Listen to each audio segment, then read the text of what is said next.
Guardrails é o tema de hoje, né? Para quem não acompanhou o último culto, cabem algumas palavrinhas introdutórias, né? Quem já acompanhou já sabe por que a gente está falando disso.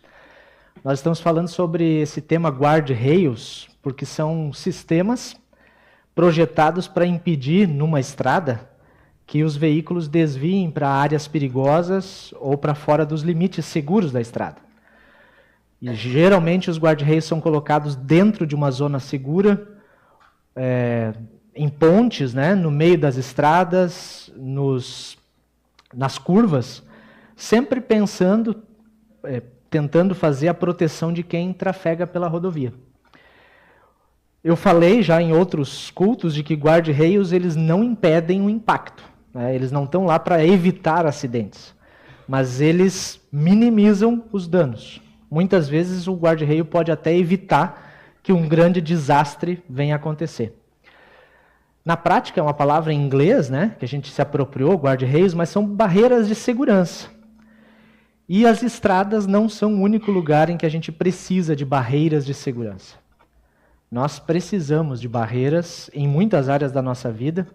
Dentro dessa série, a gente vem falando sobre barreiras que Deus nos coloca no uso do dinheiro, no uso dos bens, sobre as barreiras de segurança no exercício, na vivência da nossa sexualidade, foi semana passada o nosso tema.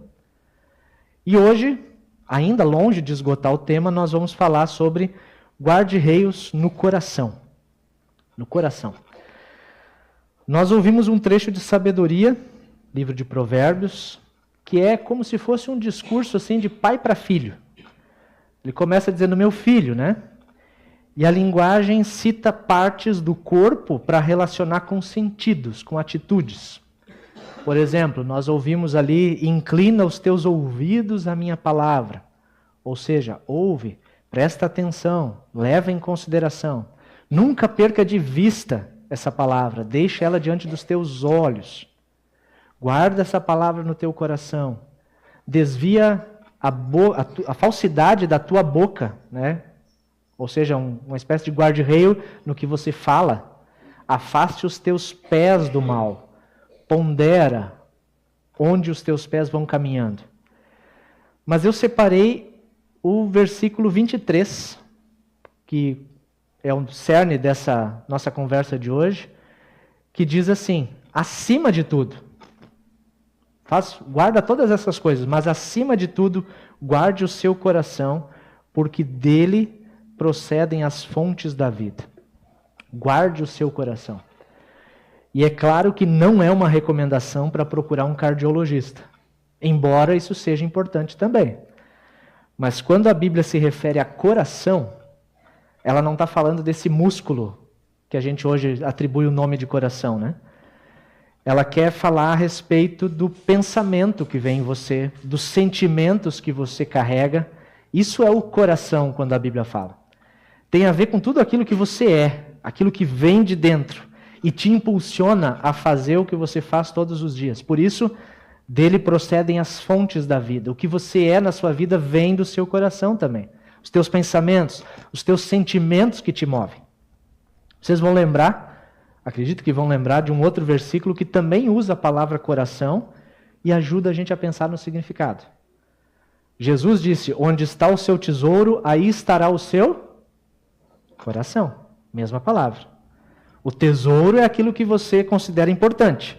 E onde tiver aquilo que você considera mais importante, ali vai estar o teu coração, ali vai estar o teu pensamento, a tua atenção, a tua dedicação. É ali que você dedica tempo, você se envolve com o sentimento. Tudo isso tem a ver.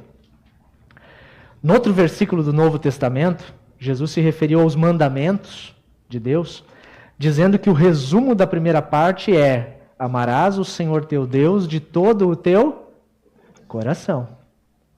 É uma linguagem que remete até o Antigo Testamento, que é de onde vem o nosso texto de hoje, numa época e numa língua em que se atribuía a sede do pensamento e do sentimento ao coração. Quando a Bíblia fala que é do coração, é esse nosso ser que pensa, que sente. Por isso, Provérbios diz, acima de tudo, guarde o seu coração. Mas aí a gente se pergunta, por que é tão importante guardar o coração? A Bíblia diz para guardar o coração, por quê? Porque ele é perigoso. O nosso coração, esse nosso pensamento, nosso sentimento é perigoso. E aí a gente já percebe algum contraste. Como é que algo tão importante pode ser assim tão perigoso? Como é que algo tão especial pode se tornar também prejudicial? Mais ou menos da mesma maneira que a sexualidade que nós vimos semana passada, que é boa criação de Deus, mas que por causa da nossa condição de pecadores, nós precisamos de regras para nos proteger. Do mesmo jeito que o dinheiro, que é algo importante, mas ao mesmo tempo pode ser perigoso. Assim também é o nosso coração, o nosso pensamento, os nossos sentimentos.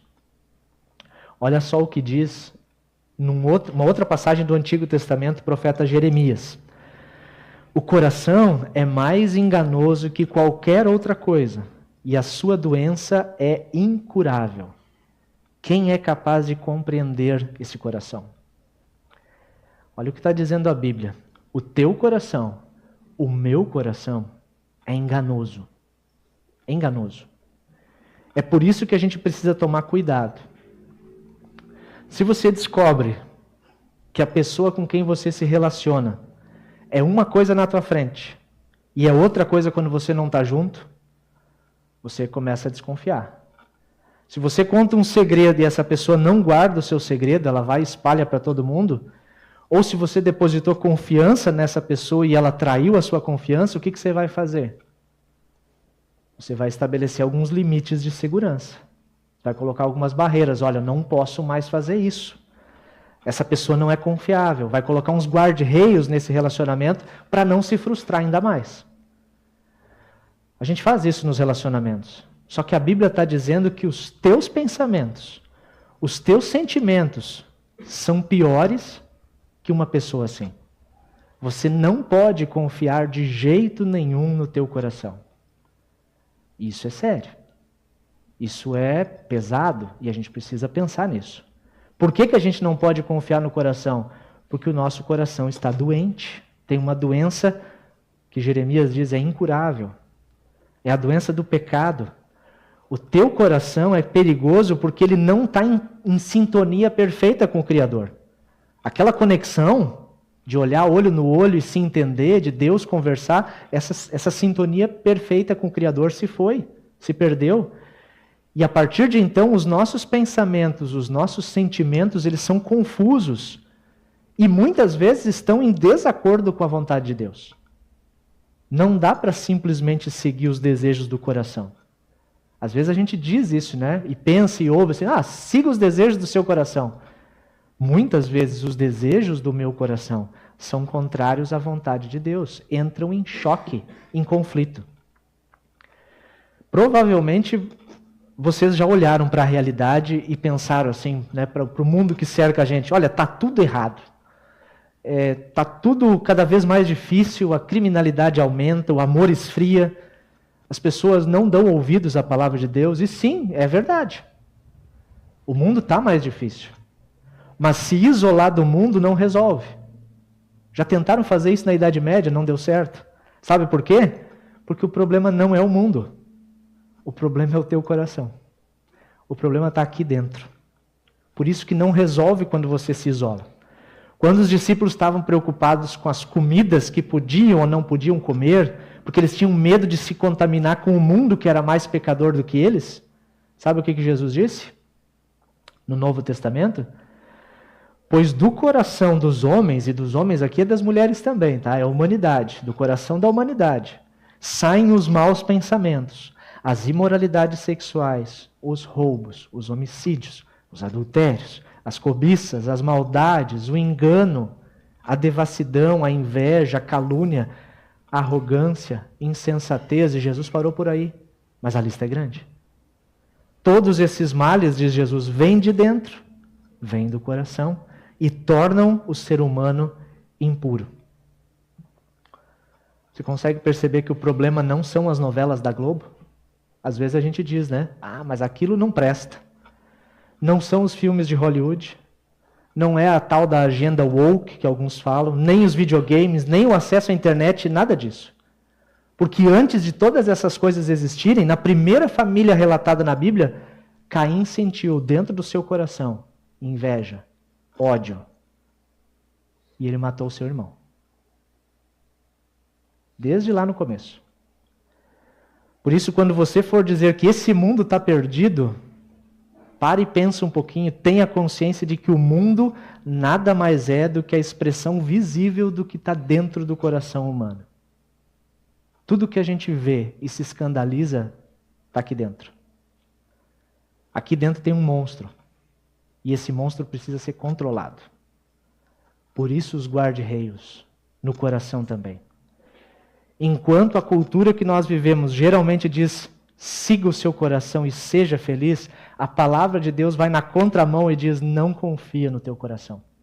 Ele é mais enganoso que qualquer outra coisa. Esse teu coração é enganoso. Quem é capaz de compreender esse nosso coração? Vocês já perceberam como nós somos instáveis naquilo que a gente pensa, naquilo que a gente sente? Tem hora que a gente está nas nuvens, faceiro por alguma coisa que aconteceu, ou às vezes até sem motivo aparente. Acordou de bem com a vida, né? E é só sorrisos. Mas tem hora também que você está lá embaixo. Como a gurizada diz, estou na bad, né? Estou de mal. Naquela sofrência. Parece que está tudo dando errado. Eu sei, na adolescência a gente percebe isso com ainda mais intensidade, porque sentimento, pensamento, está tudo acelerado e a gente está incerto com o futuro, não sabe o que faz. Na adolescência a gente se apaixona por pessoas facilmente, por bandas de música, por artistas, até pelos professores, né? Quem nunca olhou para um professor, para uma professora e disse, eu podia casar com um desses. Vai confiar no teu coração assim? E aí a gente precisa de guarda-reios no coração, porque a gente se pega pensando, Deus, mas se o Senhor colocou esse sentimento no meu coração, então ele tem que ser vivido. Não foi Deus que colocou esse sentimento lá. Se você está sentindo, não foi Deus que colocou. A gente precisa tomar cuidado com isso e prestar atenção. Não dá para confundir sentimento com o Espírito Santo. São coisas diferentes. A Bíblia constantemente nos diz para não depositar confiança nos nossos sentimentos. Por quê? Porque eles mudam o tempo todo. A gente está lá em cima e está lá embaixo. Está bem, logo está mal. Por isso que um relacionamento duradouro não pode se basear em sentimentos. Isso vale para um relacionamento entre homem e mulher, marido e mulher. Isso vale até no nosso relacionamento com Deus. Se basear em sentimentos, não vai durar. Um casamento, vocês que são casados sabem, alguns são casados há muito tempo, um casamento não se sustenta só em sentimentos. Às vezes começa com sentimentos, mas ele não aguenta. Porque no começo ele ama tudo nela e ela ama tudo nele, né? A gente liga, né, e fica assim, até os defeitos são bonitos, né? Me completa, me realiza. Aí você casa. Aí o tempo vai passando. Passam-se 25 anos, mais ou menos, né, Marcos e Rose? E as instabilidades do coração vão se mostrando. E aí chega um dia em que aquilo que você no começo dizia que amava no outro, aquela mesma coisa começa a te irritar. E você não sabe mais o que faz com aquilo. E aí você pensa, não amo mais. Uma hora eu amo, daqui a pouco não amo mais.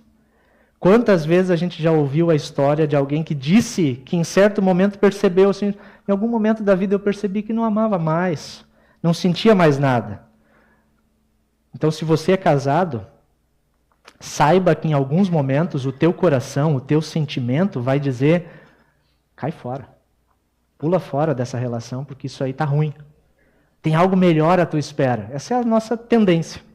E aí você pula fora, constrói um outro relacionamento e descobre com o tempo que os problemas também existem ali. E aí você pula fora de novo e constrói outro relacionamento e de novo tem problema. E não vai ser um relacionamento perfeito. Um dos propósitos que os casais usam as alianças no dedo, eu estou sem a minha porque não serve mais, acho que eu engordei um pouquinho além da conta, né? É para se lembrarem de que aquele relacionamento não é um relacionamento líquido. Descobri semana passada que já se fala, os jovens estavam me dizendo, que já se fala em relacionamentos gasosos, né? Hoje em dia, acho que é Bauman, né? O filósofo lá que fala dos relacionamentos líquidos, né? Já se está falando em relacionamentos gasosos, em ebulição. Não é nem que escorre pelos dedos, eles evaporam.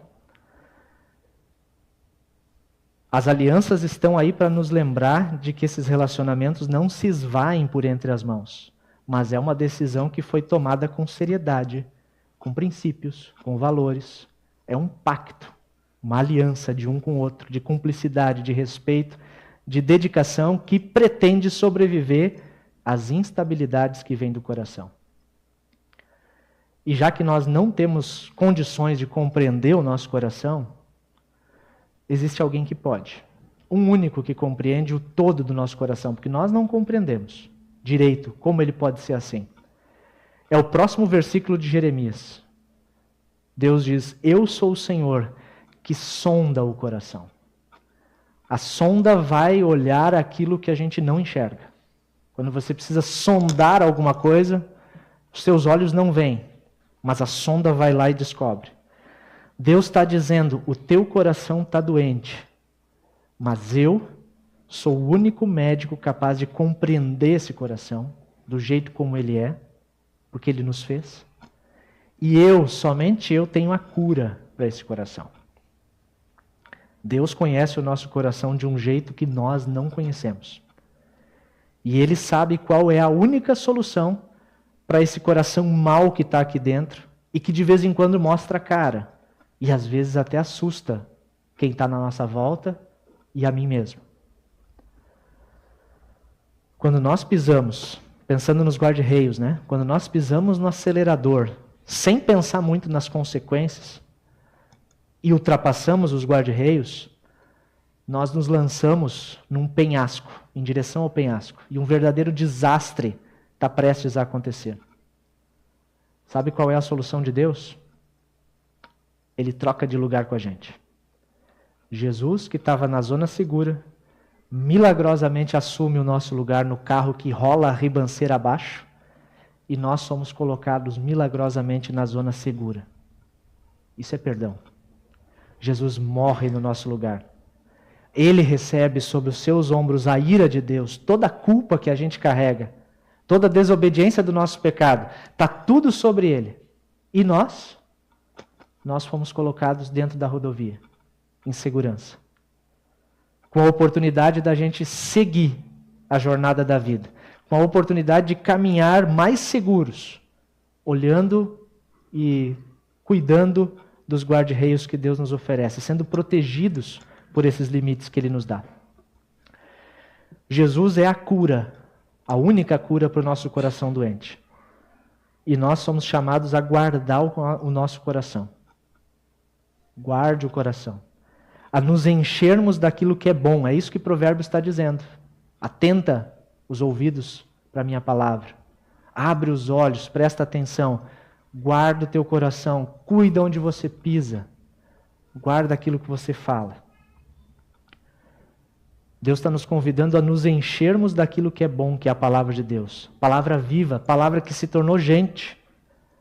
E logo mais a gente vai vir diante do altar para receber, junto com um pedaço de pão, verdadeiro corpo de Jesus, junto com um pouquinho de vinho, verdadeiro sangue de Jesus, para sermos preenchidos de Cristo, que é a palavra viva nas nossas vidas. E Deus vai dizer para nós mais uma vez: vamos lá, vamos caminhar junto. Não importa o que aconteceu até aqui, eu estou te colocando numa zona segura. Pega pela minha mão, eu te salvei, eu tenho cura para o teu coração. Amém.